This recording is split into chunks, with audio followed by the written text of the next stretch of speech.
Nganong ni amang bumalik? Why am I here? I am here because I love my country and I love the people of the Philippines. I am a native of the Philippines.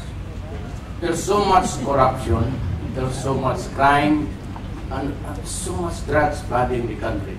And seems that nobody is minding this straw.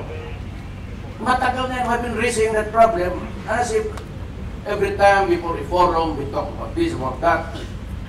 Kung bigyan niyo ako ng pagkakataon, only if God wills it also, I will stop it. I said, this is an imposed restriction on me. Hindi ako napapabilis. I will get rid of drugs, suppress crime, stop corruption in government in a matter of 3 to 6 months. Because I believe that without peace, with corruption, we cannot really survive and develop as a country.